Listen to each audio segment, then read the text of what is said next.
Welcome to today's webinar on Progress for Providers, checking your progress in delivering personalised support for people living at home. My name is Michelle Livesley and I'm a trainer and consultant with Helen Sanderson Associates. And today I'm going to be talking to you about Progress for Providers. Personalisation is central to social care policy, and most recently this has been further strengthened by the publication of the Social Care White Paper, Caring for Our Future, Reforming Care and Support. This has major implications for home care and presents practical challenges both to commissioners and home care providers, as it's fair to say that home care has received much less attention than other service areas when it comes to the development and delivery of personalisation. In fact, Dr. Andrew Newens from Mears Care says personalisation has been around for years, and yet it sometimes feels as if little has changed about the way home care services are commissioned and delivered. In response to this, and with sponsorship from the home care provider Mears Care and UK HCA at the United Kingdom Home Care Association, HSA and In Control work together along with representatives of the North West Older People's Parliament and providers and commissioners to produce this self-assessment tool and a paper on delivering individual service funds in home care. Both the workbook and the individual service fund paper help us to explore the practical realities of home care and to consider how to move on from the concepts of time and task. The workbook also complements Helen Sanderson's recent paper on person-centred home care, which describes what's possible. In this paper, the description and principles of individual service funds from Groundswell and HSA paper, Choice and Control for All, the roles of individual service funds in delivering fully personalised care and support, is applied to the home care customer journey. So although the paper describes what's possible, HSA are going to be working with an innovative home care provider to deliver this journey and do some learning from it this year. I'm really interested in personalising home care from a professional perspective, as my past role was as head of operations for a provider organisation that provided some domiciliary care, but also from a personal perspective. Let me introduce you to my Auntie Edie, who had some experience of home care. Auntie Edie is 96 years old and still lives in the 2-up, 2-down terraced house that she was born in. She's incredibly independent and adamant that the only way she's ever going to leave her home is in a box. So when she was seriously ill a couple of years ago and returned home from hospital, Auntie Edie had home care visits to help her get back to her feet. Although Auntie Edie would never complain about the home care workers, in fact she said they were all lovely and thought the world of her, it was clear to me that she was required to fit into the service that they delivered rather than the visits reflect what mattered to her. For example, Auntie Edie had always been an early riser, 6 a.m. at the latest. But the morning home care visits would turn up any time between 8 a.m. and 10 a.m. And by this time, Auntie Edie would have been lying awake for some considerable time. She was also never a big eater and told me that when they only arrived at 10 a.m. to make a breakfast, they could then return around 12ish to give her a lunch, and that she often couldn't face it as she was still full from breakfast. Because as well at this time, Auntie Edie couldn't get out and about by herself, she looked forward to seeing the home care workers' friendly faces. But she also mentioned to me that they were often too busy to stop and chat as they had to rush off to their next visits. I knew that Auntie Edie's overall well-being would have really benefited from a more personal touch. So back to the workbook, and let's explore how we would use it. So as with other Progress for Providers, you choose a statement in each section that corresponds with your progress to date. Each topic enables you to score yourself on a scale of 1 to 5. If you're ticking boxes 1 or 2, that means you're starting to look at and act on the section. If you tick box 3, then you're clearly making some progress in that area. Box 4 means you're making good progress. And if you tick box 5, you're delivering truly personalised services, and that could include individualised funding.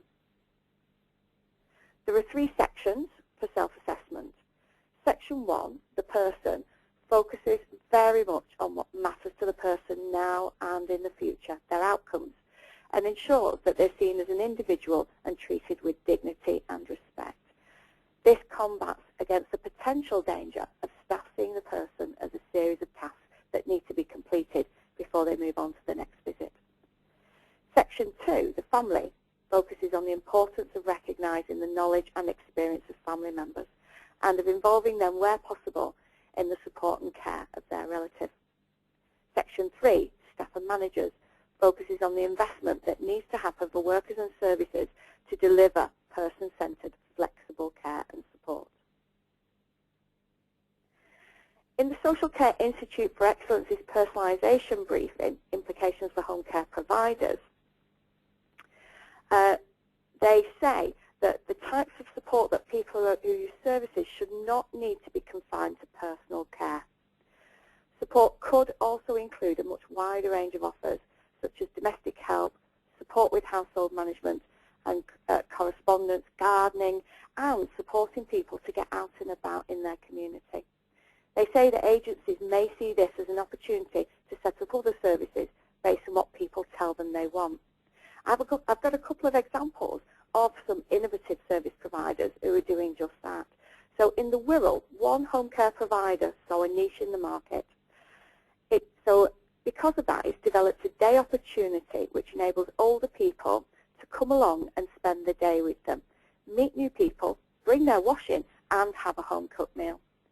This is proving to be very popular, especially during the winter months, and the people who attend this group are picked up and taken home in transport as well.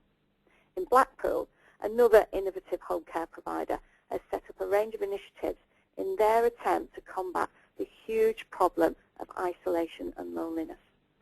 They've set up community groups that they finance themselves and which bring older people together. And they aren't restricted to people who are currently using their home care services. They're open to anyone. The group actively involves the wider community and regularly features talks from local groups such as the Heritage Hounds. This one was a really successful group visit because the history enthusiasts at the Heritage Hounds quickly realised that the people attending the group knew a lot more about the local history than they did, and as a result the older people attending the group were asked to plunder their memories and dresser drawers for memorabilia linked to Blackpool. This has really contributed to the Heritage Hounds' knowledge of Blackpool considerably, and it's also made the older people feel that they've got something valuable and worthwhile to contribute. These two examples would score well in Section 1 of the Progress for Providers workbook, where we ask people to support people to initiate and maintain friendships and relationships and to be part of their community and civic life.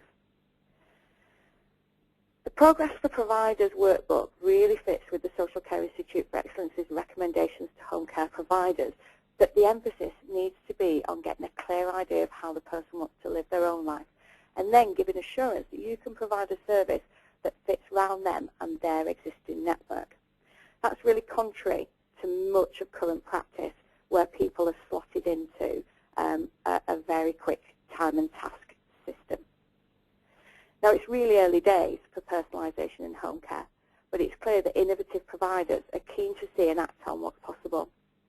We're very keen as well to hear about other initiatives that are happening around home care and would welcome people to get in touch and share their stories, just like the stories that we've shared from Wirral and Blackpool.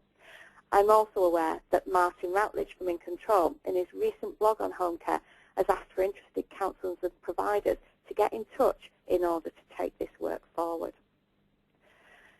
So going back to the workbook again, how you can use it is you can use it by yourself for individual reflection on your work and your service. You can use it with your manager to agree goals within supervision. You can bring your team together and look at team as well as individual goals for moving the scores up a notch. You can use it with other managers as a practice group or as part of an organisational development programme. And I know some providers who have done just that, and as a result of that are tailored training differently to different areas of their organisation based on how well people scored in Section 3 about staff and managers.